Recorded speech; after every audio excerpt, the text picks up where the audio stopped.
All right, what's going on YouTube? It's your boy Thespian coming at you with a new one, and we got some new news involving Granblue versus Rising. This is right off of their latest presentation they had at God knows when in the morning, but we have some more information regarding the game, including the next DLC character for this upcoming season pass that they have, gameplay for both Grimnir and Nier, the two latest characters in the game, as well as some other information involving the new character. I've heard a lot about this character, your boy Lucilius. He's supposed to be a big deal. Like I said, I'm not into the gacha, but I've heard from a lot of people that he is supposed to be that guy. So we're gonna dive in on all the news that we got today, and let's go ahead and start. Before we do, guys, give this video a like, share, and subscribe, help support channel, and follow me on Twitch, where we're gonna be playing Granblue Fantasy vs Rising when it drops, twitch.tv/thespianlive. So as I mentioned, big news out of the way. We have the next character. It is your boy Lucilius. So he's one of the boss characters in the series, similar to Bubs and Belial. This is supposed to be like endgame. Like, he is one of the big baddies in the series. I'm pretty sure he's nice or something, because there's no way he's this popular and he's a villain, right? But we do have a little description of him. Once again, risen from death, the king of fallen angels returns to the sky realm with a fell purpose to crush the singularities and bring out the end of days. So he's going to be the boss character for the story mode that we're going to have, because Granblue Rising is going to have a completely new story mode. He's connected to the latest character they showed off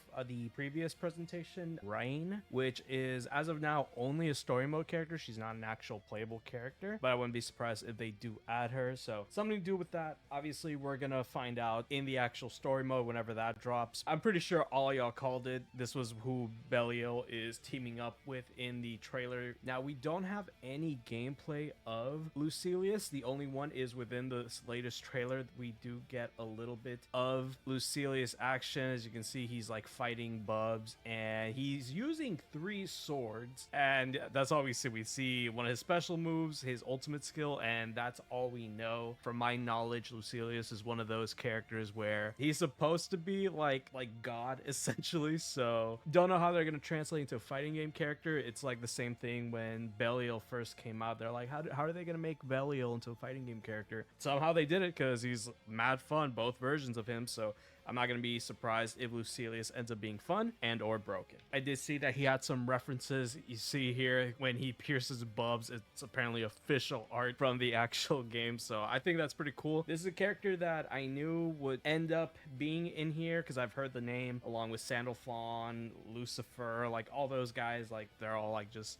fallen angels or something. So good addition. This is our very first character for this coming season, which leads us into the next news. We have our season pass schedule. So he is going to be released in mid-January. After the game launches next month, we're going to get Lucilius.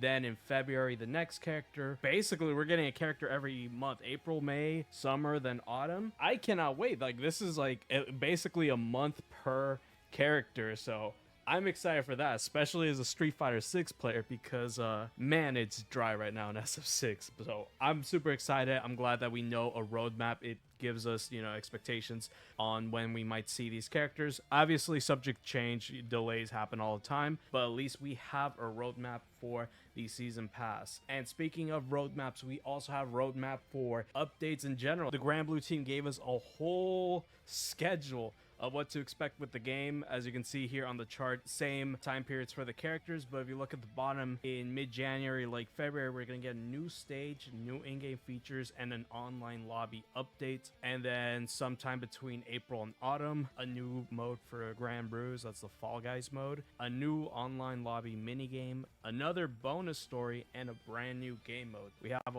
lot of stuff planned for this game, which I'm really happy about. Like, it's giving us expectations. Basically, we're not going to be in the dark of what they're going to do with this game, and it also shows that they really care about this game, guys, which is always like happy to see, because I love this game and I want more people to play it. So I'm happy that we have not only a roadmap for our characters, but a roadmap for updates to the game. As far as other news, they also showed us the costumes for characters. If you pre-order the enhanced edition of the game, you do get a costume for both Gran and Vegeta. They did confirm some characters are going to get costumes, so they give us a glimpse of Narmaya. She's wearing black clothing, little hood over her head. She looks pretty sick. Definitely gonna be popular because she's a popular character for the boys, you know what I'm saying? Costumes are a big debate right now when it comes to fighting games, because Street Fighter, I'm paying off an arm and a leg for, so I'm just curious how much all these costumes are going to be.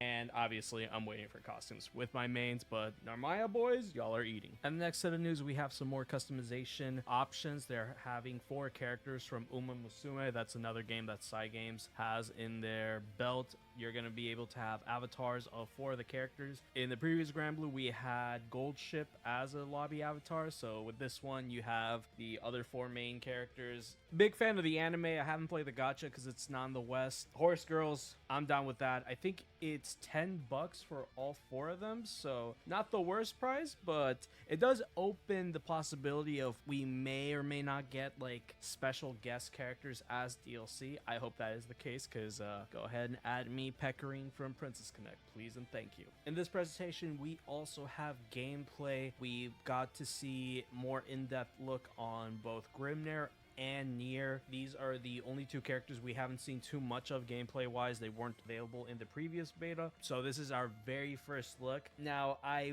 would go into more in-depth analysis, but it would take a lot more time. However, if you do want to see that video, definitely let me know. I'd be happy to do a breakdown of both of them, but they look really sick. Grimnir, as I mentioned with his first reveal, definitely has a lot of Rashid isms, as well as a lot of stuff from Answer from Guilty Gear Exert. So really cool character, definitely a lot of swagger. Definitely, you know, he looks like another Percival, but I guess less cool, more brash, but almost the same like perfectionist personality. So I'm not too mad at it. And then as far as Nier, this is our first ever puppet character in the game, and yeah, she already looks like she's gonna give us a headache. I got like weirded out because whenever you summon the puppet, she throws out, I think it's supposed to be like some sort of tarot card, but every time she throws it out, I think it's like an old iPhone. This presentation was very early in the morning, y'all, so when I first saw it, I'm like, why is there an iPhone in my iPhone screen?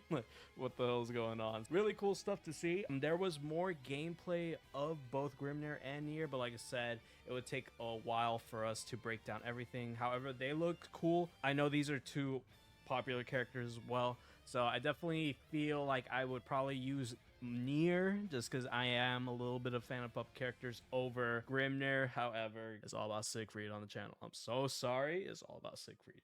My goat is here. I don't want to use anyone else.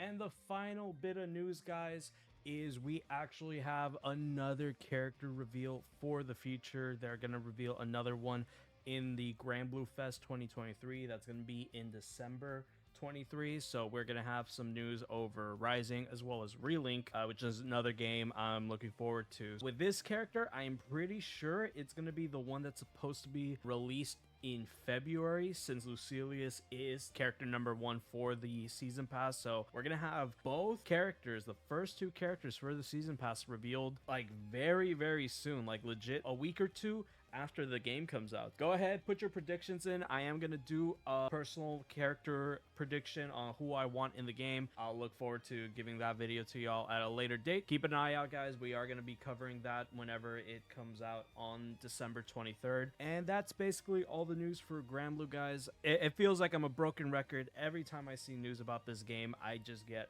more and more excited. I'm definitely suffering from withdrawals from the beta. I gotta play this game. I gotta play this game. Everything sounds amazing. It just looks like they're just giving everything that we always wanted with this game. As I mentioned, from looking at the roadmaps, looking at all the news that's come out, they really care about this game. Like, they want us to play this game. So this is definitely something I can see seeing a good amount of support in, which, you know, is always a good thing to see. So let me know what y'all think in the comments. Are y'all excited for Lucilius, and who do you think is going to be the next character, guys? We just gotta wait a couple more weeks, then we get to play Rising, and then we're seeing another character reveal. So let me know down below, and I will see y'all on the next one. Take care.